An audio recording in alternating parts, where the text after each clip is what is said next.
Welcome back to the channel. Today is hopefully going to be a pretty quick one, but we are working on my Audi Q5 3-liter supercharged daily driver in the quest to make it more fun and just overall a great daily that I can have some fun with and rip around on back roads at the same time.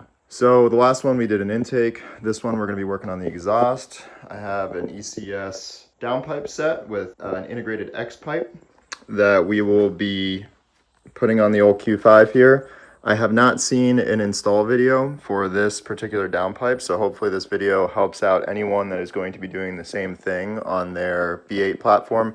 Should be pretty much the same across Q5, Q7, S4, A6, yada yada, anything with a 3-liter engine. Let's just get into this one. We're gonna unbox. I'm gonna show the unboxing and just kind of show the components of the kit. Then we will jump into the install, and at the end I will show you guys some sound clips, both startup and driving.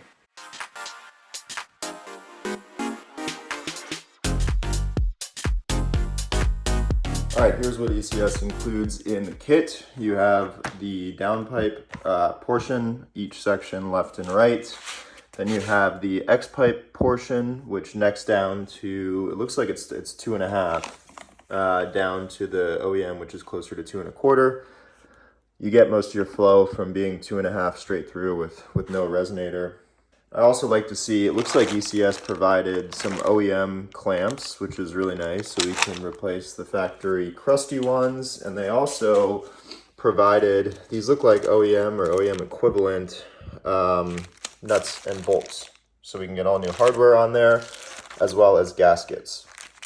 And the last thing that I picked up because it was on sale along with the downpipe was a removal tool that ECS sells. It was like 11 bucks. Just decided why not just throw it in there, and I will report back if it was worthwhile. All right, car is up on the quick jacks. Now we will go underneath, start taking the panels off, the access panels under the engine and transmission. That's right before we start working on the downpipe removal. All right, both panels are off from the underside. The only kind of tricky connectors, the ones to be careful with, are these plastic pop connectors on the panel that covers the transmission. They go in here on either side. They just get brittle, so be careful prying those off. Outside of that, it's all T25s. And then the little Phillips head screw connectors that just screw like one turn. For some reason I have less than I remember having before. I don't know why. Every single time you do these jobs, you lose them. It's a little frustrating. Panels are off. Now let's work on the downpipes. All right, we are under the Q5. You can see the connection here at the cat for both sides of the downpipe. It's the passenger side. Here's the driver's side.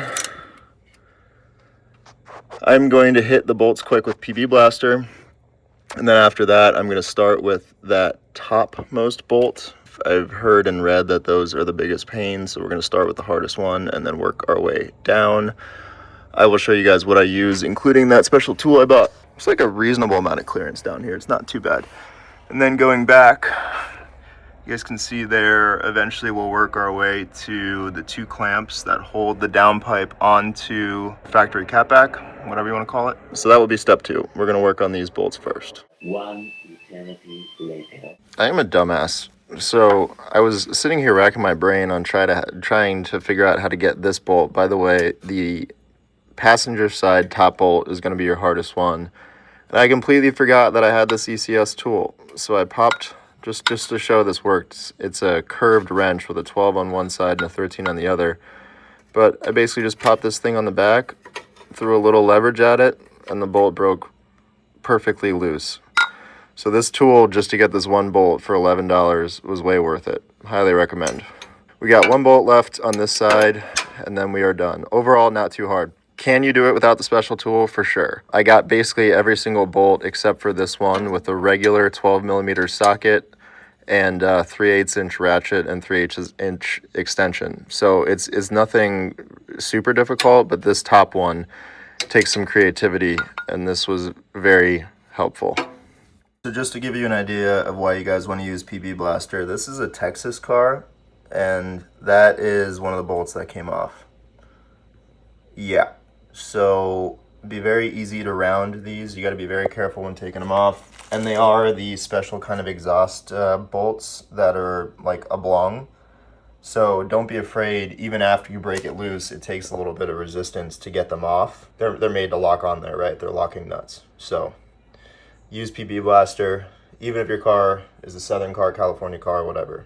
All right, I left one bolt up front, holding the front of the downpipes. Now we're on to the rear. These are 13 millimeter. I already hit them with PB Blaster. You can see those are fairly crusty too. Again, for a Texas car, kind of strange.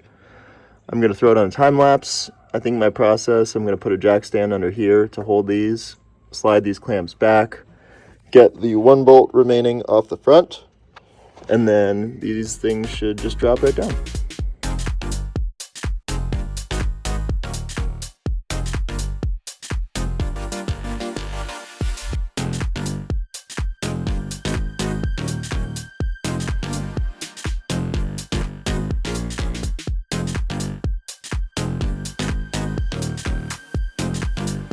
All right, the old downpipes are out. You guys saw that on the time lapse. My plan kind of worked, but they also kind of fell down on me, but it was fine.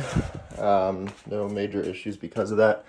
You guys can see how big the new piping is compared to the old piping there. So that's where you get the performance benefit of these downpipes. I'm going to clean mating surfaces and then throw this thing on a time lapse and get these in. I think the plan with the ECS downpipes is to assemble them, at least get these assembled like so onto the X pipe so it's one piece, and then prop it up kind of like I took the old ones off, prop it up with a jack stand or a jack, and then start working on the bolts on the front. So like I said, I'll throw it on the time lapse and then I'll provide any tips that I come across when I get everything bolted up.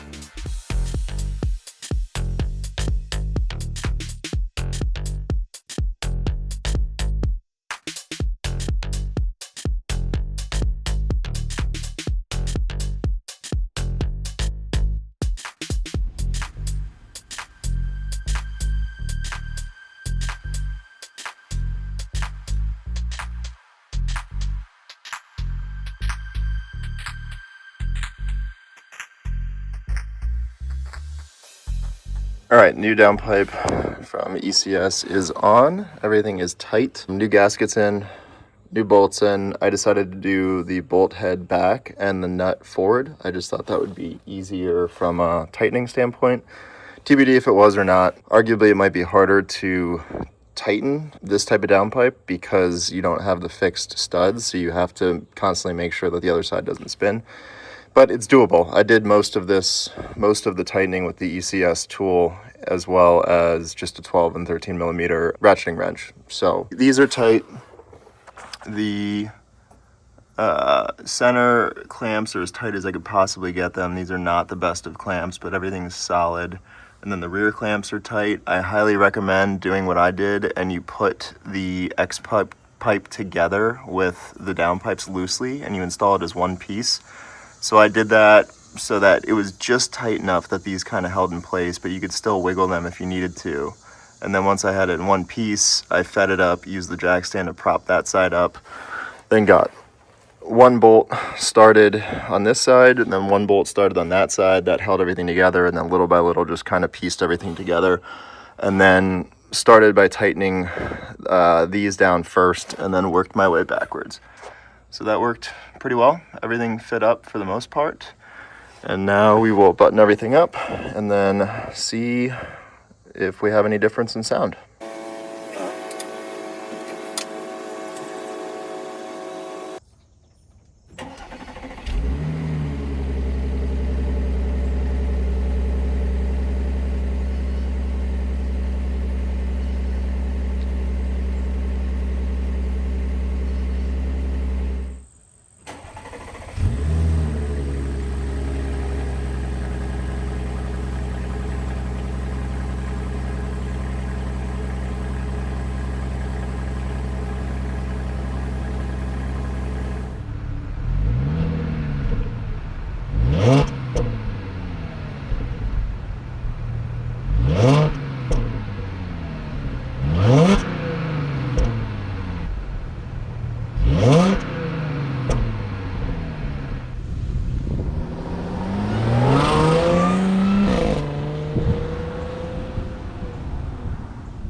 right, that is going to be it for this one. I think the exhaust sounds good.